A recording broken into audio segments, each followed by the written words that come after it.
Halo semua, selamat datang didengerin podcast horor. Gimana kabar kalian semua? Semoga dalam keadaan yang baik dan tetap dalam kondisi yang sehat ya buat kalian. Semoga juga pekerjaan atau usaha kalian kembali pulih, dapat bangkit dan berkembang semakin tambah baik lagi. Kita harus bersabar ya teman-teman dalam menangani wabah yang saat ini terjadi. Kita percaya pasti semuanya dapat berlalu. Sukses selalu buat teman-teman, tetap semangat ya. Oke, sekarang kita mulai aja yuk. Terlihat sibuk dan ramai pada siang hari, namun begitu berbeda suasananya ketika malam hari. Ini adalah pengalaman dari Demozen yang nge-share cerita tentang pengalaman horor di tempat dia bekerja. Yang biasanya kerjaan dia ini dimulai malam hari. Banyak hal aneh sehingga membuat mereka merinding dan tak jarang mereka ditunjuki sosok yang ada di sekitar tempat mereka bekerja. Cerita ini cukup buat aku merasa merinding ketika membuat podcast ini serta ngebayangin berada di lokasi langsung. Sebelum kita mulai, buat teman-teman yang baru datang ke channel ini, jangan lupa ya like, komen, dan subscribe agar kalian tidak ketinggalan cerita pengalaman horor lainnya. Gimana? Udah siap belum? Seperti biasa, bagi yang dengerin sendirian atau bersama teman atau bersama keluarga dan kekasih, jangan lupa nih kopi, teh, dan cemilan kalian. Atau yang lagi rebahan, gunakan earphone kalian ya, biar makin nyaman dengerinnya. Yuk kita mulai. Pertengahan tahun 2017, setelah beberapa bulan menganggur karena habis kontrak dari perusahaan yang berada di sebuah kecamatan di Kabupaten Bekasi. Pada saat itu, pikiran sedang buntu karena mencari kerja begitu susahnya. Lembar demi lembar amplop surat lamaran telah terkirim.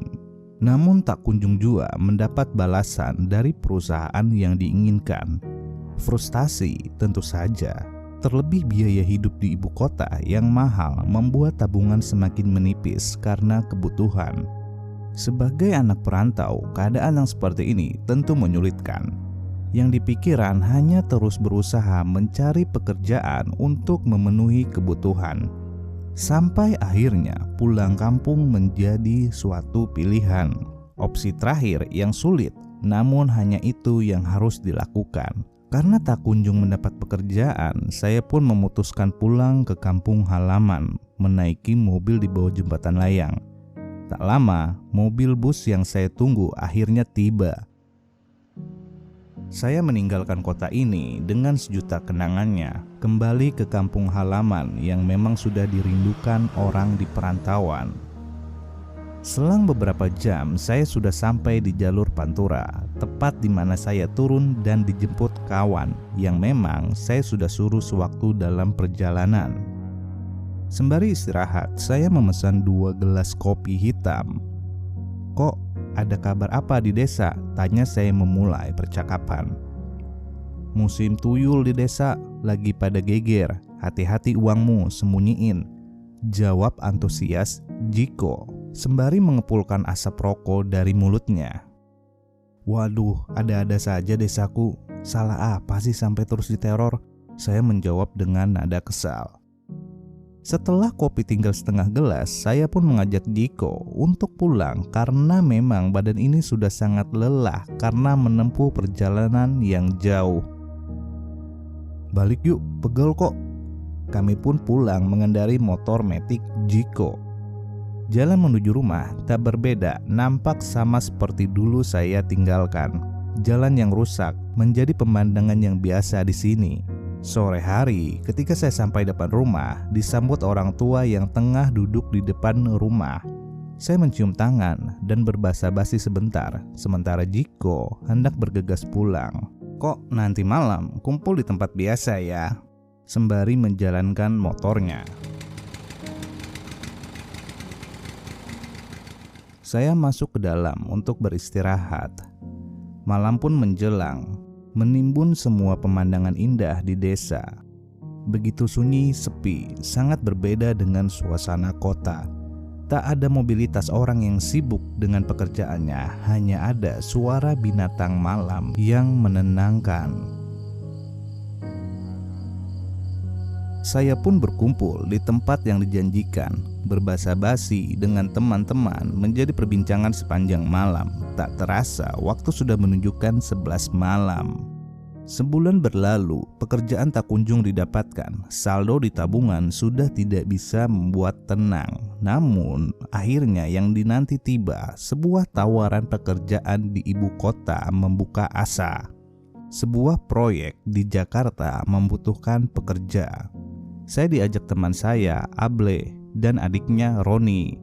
Kita berangkat bertiga untuk menemui mandor di kecamatan yang lumayan jauh jaraknya. Singkat cerita, semua sudah berkumpul di rumah mandor, menginap 1 malam untuk melanjutkan perjalanan esok harinya. Beberapa jam berlalu, kami menaiki sebuah mobil atau bus akap. Nah, jadi teman-teman yang belum tahu apa itu akap, akap itu adalah kepanjangan dari bus antar kota antar provinsi ya. Jurusan mereka ini ke Jakarta. Kami berangkat bersebelas menuju daerah di Jakarta Barat. Sore harinya kami pun tiba. Namun rupanya Bedeng tempat kami tinggal masih jauh jaraknya. Bedeng ini tempat tinggal sementara yang terbuat dari papan triplek dan seng. Esoknya kami bergegas menuju kantor untuk mendata diri dan mendapat seragam kerja, sebuah kantor yang bergerak di bidang marka jalan tol. Setelah semuanya sudah beres, kami pun diminta untuk istirahat. Mandor pun mencari tempat yang lebih layak untuk kami semua. Didapatkanlah sebuah rumah dengan kondisi yang lebih baik dari Bedeng yang pertama kami datangi. Kami tinggal dalam satu rumah di sebuah komplek perumahan mewah. Kami mulai berkenalan untuk mengakrabkan diri. Mandor mengajak kami untuk berkumpul, memberikan instruksi dan apa saja yang harus kami kerjakan nantinya. Dan tak lupa nasihat untuk selalu fokus dan menjaga diri mengingat pekerjaan yang akan kami lakukan begitu besar resikonya. Jadi tugas kami adalah menghapus cat kuning di samping jalan tol dan menggantinya dengan cat warna putih. Saya sendiri kurang paham maksud dan tujuan mengganti warna cat tersebut. Entahlah, mungkin supaya pada malam hari catnya lebih terlihat jelas atau bagaimana. Menghapus dengan cara membakarnya dengan campuran tabung angin mirip seperti tabung oksigen dan gas LPG biru. Kita harus mencampurkan tekanan angin dan api dengan pas agar panasnya maksimal seperti yang diinginkan. Kita cukup membakar cat tersebut sampai luntur dan pudar. Kemudian sisa catnya kita tampung di ember dan dibuang di suatu tempat. Tak lupa kami membawa traffic cone atau kami sebut dengan nama kuncung dan rambu-rambu pekerja nantinya. Singkat waktu, hari yang dinanti tiba, namun tak semua dapat jatah pada malam hari, menghindari mobilitas jalan tol yang tinggi. Tugas pertama malam ini adalah tol Bekasi Jakarta. Terlihat sibuk dan ramai pada siang hari, namun begitu berbeda suasananya ketika malam hari. Terlebih, kami memulai pekerjaan pada jam 10 malam. Lampu rambu dinyalakan, pertanda agar mobil yang di belakang menghindari lajur yang akan kami buat. Setelah jalur kami mulai kosong, barulah kami memasang rambu-rambu dan traffic cone. Setelah semua peralatan turun dari mobil, kami memulai pekerjaan ini. Api mulai dinyalakan dengan instruksi dari mandor dan orang-orang yang memang sudah berpengalaman. Saya hanya bertugas menjadi kenek karena memang belum bisa mengoperasikannya. Beberapa kilometer jarak yang harus kami kerjakan, kami juga harus memakai sepatu safety untuk menghindari panas dari pembakaran. Perlahan arus jalan mulai lengang, hanya beberapa mobil yang melintas. Terlebih jalan yang kami garap memang kanan kirinya masih berupa entah pekarangan atau hutan kecil.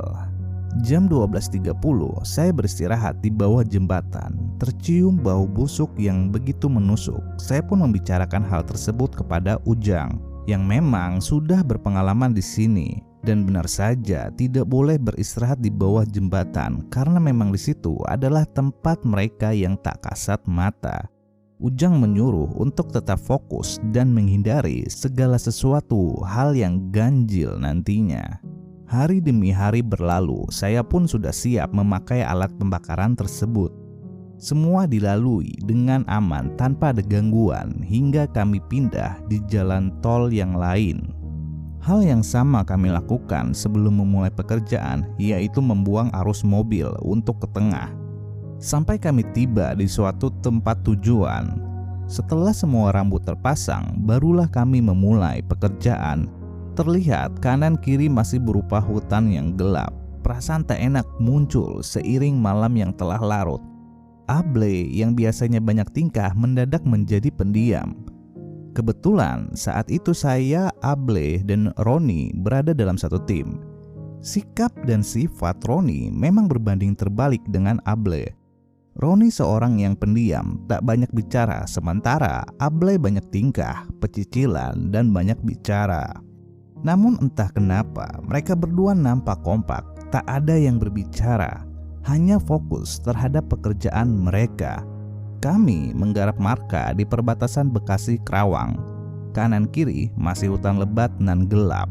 Suasana pun nampak lengang, tak banyak kendaraan yang lewat, mungkin karena sudah jam 2 malam.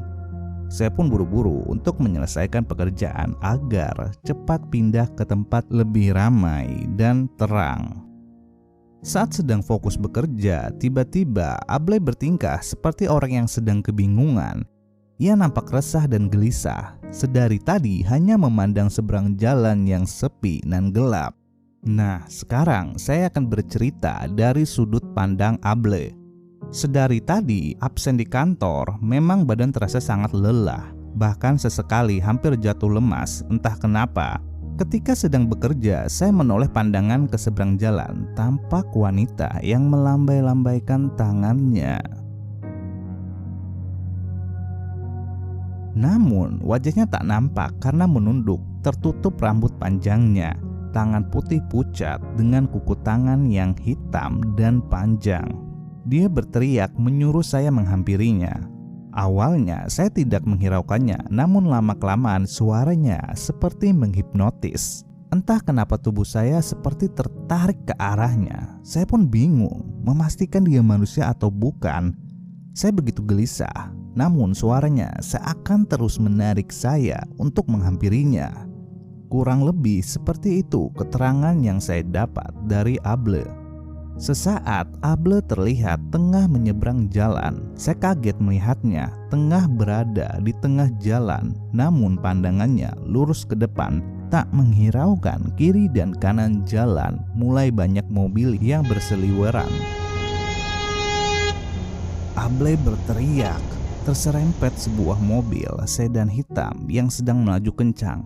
Able terjatuh ke belakang. Ia nampak teramat sangat kesakitan. Badannya terserempet dan telapak kakinya tergilas roda. Tubuhnya terkapar di tengah jalan. Dengan lampu senter rambu saya sedikit berlari menghampirinya, disusul Roni, adiknya Able, di belakang. Sedikit berhati-hati karena memang arus mobil sedang lumayan ramai kala itu. Sesaat sebelum saya sampai, sempat melihat sosoknya. Dia menggeleng-gelengkan kepalanya dan hilang begitu saja. Sosoknya sama seperti apa yang Able ceritakan. Saya tidak peduli, yang terpenting sekarang adalah segera menolong Able. Saya dan Roni membopong tubuhnya, membawanya ke tepi jalan. Nampaknya orang-orang dari tim lain pun berdatangan menghampiri kami. Mandor yang melihat keadaan Able segera menelpon petugas patroli jalan untuk membawa Able ke rumah sakit terdekat. Selang beberapa lama, mobil yang ditunggu tiba. Kami pun langsung memasukkannya ke dalam mobil. Dengan ditemani mandor, Able dibawa ke rumah sakit terdekat untuk mendapatkan pertolongan pertama. Pak Mus yang memang sudah berpengalaman, sementara menggantikan tugas mandor untuk mengambil alih pekerjaan. Kita dihimbau untuk tetap fokus dan jangan melamun. Jika ada sesuatu yang ganjil, maka jangan dihiraukan atau paling tidak berpindah tempat untuk meminimalisir hal-hal yang tidak kita inginkan. Kami pun kembali bekerja dalam suasana was-was dan kengerian yang dirasa. Tak terasa waktu sudah menunjukkan jam 4 pagi. Kami pun menyudahi pekerjaan dan bersiap untuk pulang. Seharian saya habiskan dengan tidur dan istirahat. Sore menjelang, para pekerja lain nampak merasa was-was dengan insiden semalam. Mereka yang takut meminta kepada Pak Mus untuk mengambil jatah bekerja pada siang hari. Akhirnya Pak Mus mengumpulkan kami semua untuk briefing seputar pekerjaan. Briefing dibuka dengan kabar baik dari kondisi Able yang sudah membaik. Mungkin hanya beberapa hari lagi Able bisa kembali bekerja. Pak Mus juga tidak memaksakan keinginan kata pekerjanya, maka dibuatlah 2 shift untuk kami, shift siang dan malam. Saya memilih untuk mengambil shift malam karena memang tidak tahan jika terlalu lama terkena panas matahari. Anggota pun dipecah dalam beberapa tim. Saya bersama Roni sepakat mengambil shift malam. Setelah lepas jam 9 malam, saya bergegas untuk absen di kantor dan mencari makanan serta beberapa makanan ringan untuk dibawa nantinya dalam pekerjaan. Rasa takut dan was-was tentu ada, namun jika mengambil shift siang pasti itu lebih mengerikan. Selain panas, tentu karena arus dalam jalan tol yang sedang padat-padatnya. Saya bersama pekerja yang lain mulai bersiap berangkat ke tempat kemarin yang kami datangi. Karena memang masih banyak pekerjaan yang belum terselesaikan. Lampu sudah dinyalakan, rambu sudah terpasang, api pembakaran sudah sesuai ketentuan. Cat sepanjang 5 km tugas yang harus kami selesaikan malam ini. Suasana memang masih ramai karena tol ini adalah jalan tol paling padat di Indonesia. Yap, bisa dibilang begitu karena jalan ini merupakan penghubung menuju gemerlap ibu kota. Agak bergeser lumayan jauh dari tempat kemarin, namun masih dalam suasana yang sama. Gelap dan hanya hutan di pinggiran jalan. Namun semua nampak normal, tak ada hal yang aneh dirasa. Saya sekarang hanya berdua bersama Roni. Roni yang pendiam memang menjadi kendala ketika saya ingin berbicara santai dengannya, sekedar memecah ketegangan yang dirasa dari tadi. Saya berada di barisan depan pada saat itu karena memang saya mempercepat pekerjaan. Namun tentu dengan hasil yang maksimal, tak banyak membuang waktu. Ketika sedang berfokus bekerja, terlihat dari arah belakang mobil taksi menabrak rambu-rambu pekerja.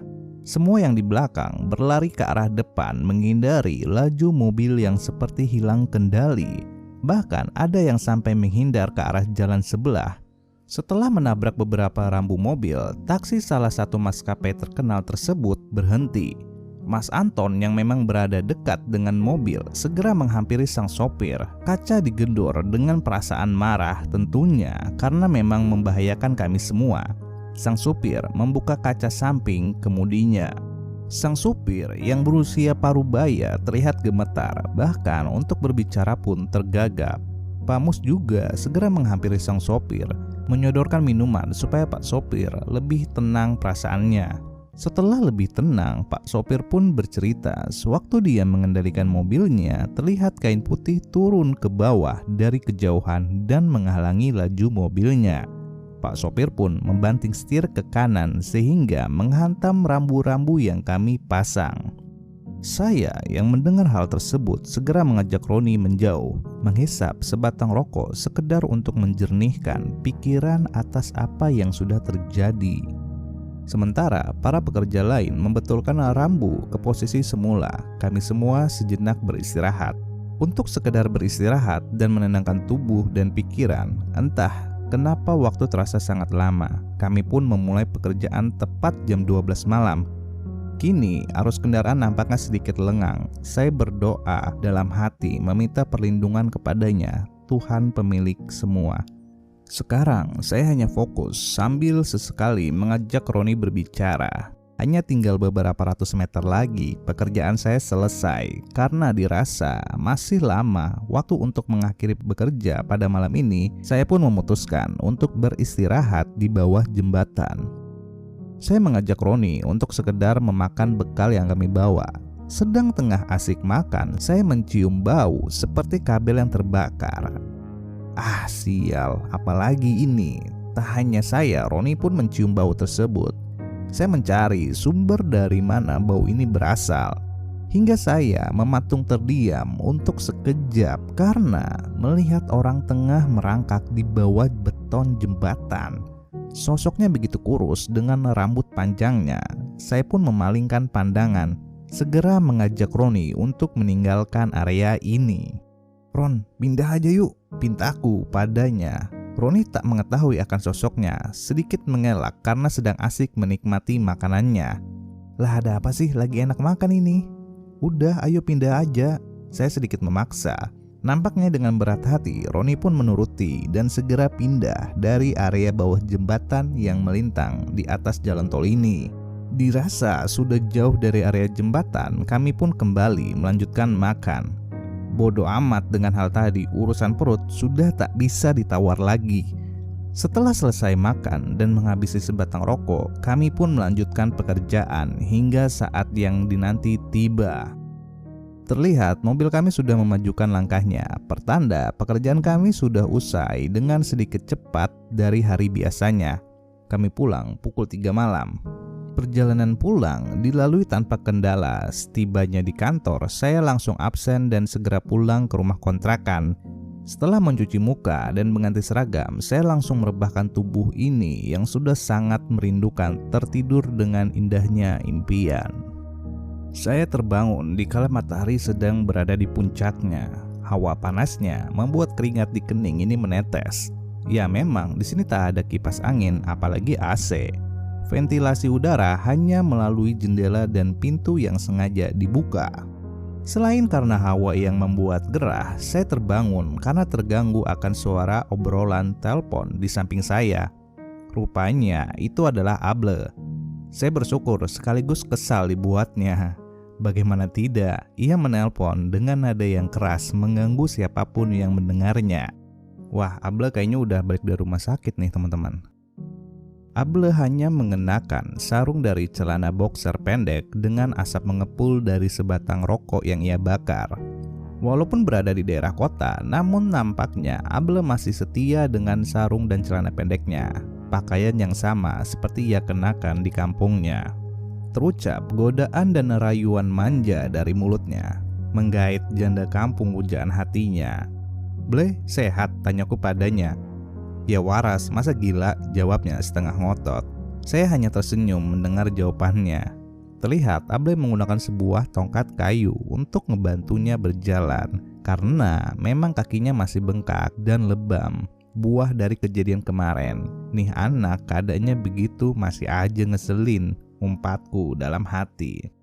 Rupanya untuk sembuh total, Able masih membutuhkan beberapa hari lagi. Namun karena memang dasar wataknya keras kepala dan banyak tingkah, dia memaksakan untuk bekerja di hari kedua setelah kepulangannya dari rumah sakit. Saya pun membujuk untuk mengurungkan niatnya, namun semua sia-sia. Kami berangkat kembali ke tol Bekasi Jakarta. Namun dengan pekerjaan berbeda, tugas kami sekarang adalah mengecat pembatas di tengah jalan tol yang memisahkan kedua arusnya. Memang pekerjaan ini sedikit lebih mudah, namun dengan jarak yang lebih panjang, kurang lebih 10 km yang harus kami kerjakan. Di hari pertama sampai hari ketiga semua nampak normal, tak ada kendala. Namun di hari keempat sesuatu yang ganjil mulai terasa, dari bau amis darah sampai penampakan yang begitu nyata. Bahkan semua orang yang bekerja melihat jelas wujudnya. Kalian tahu nggak guys apa yang mereka lihat? Mereka melihat sosok kuntilanak merah tengah duduk di sebatang dahan pohon di pinggir jalan. Kami segera berlari menjauh, karena konon kuntilanak merah lebih galak daripada yang putih. Setelah kejadian tersebut, banyak dari tim kami yang meminta bekerja pada siang hari saja, karena memang takut kembali diganggu oleh wujud lainnya. Namun rupanya Mandor membuat keputusan yang berbeda, yaitu menyatukan antara kedua shift menjadi shift malam saja. Karena memang ketika siang hari banyak dikomplain oleh pihak lainnya sebab mengganggu arus lalu lintas yang padat. Semua diistirahatkan selama seharian, menunggu hari esok untuk kembali menggarap proyek pekerjaan. Tak terasa, saya sudah menjalani pekerjaan ini selama berminggu-minggu lamanya, tepatnya 1 bulan 20 hari. Tinggal beberapa kilometer yang harus kami selesaikan sebelum berpindah keluar kota. Kembali dipecah menjadi 2 kelompok. Saya bersama Roni, Able, dan 3 orang lainnya. Able kembali merasakan sakit di kakinya. Pak Anton menyuruhnya untuk beristirahat di jalur depan yang nanti kami lewati sehingga mudah untuk mencarinya. Pak Anton kembali mengingatkan agar tidak melamun dan harus tetap fokus, dan jika lelah jangan dipaksakan, ucapnya kepada kami semua. Saya bersama Ipul, sementara Roni berada di belakang dengan Imin. Saya memang tidak terlalu sreg kepada tim Imin dan Roni karena memang mereka berdua sama-sama orang yang pendiam. Apa yang mau mereka bicarakan nantinya? Apa kalian berpikiran gangguan yang terjadi ke mereka sudah selesai? Gimana guys, ini adalah awal-awal mereka bekerja ya. Jadi aku akan melanjutkan ke part selanjutnya, yang mana cerita pengalaman horor mereka terus berlanjut seakan tanpa henti untuk ada di sekitar mereka dan menampakkan wujud saat mereka bekerja. Bahkan ketika di penginapan mereka pun gangguan ini tetap ada.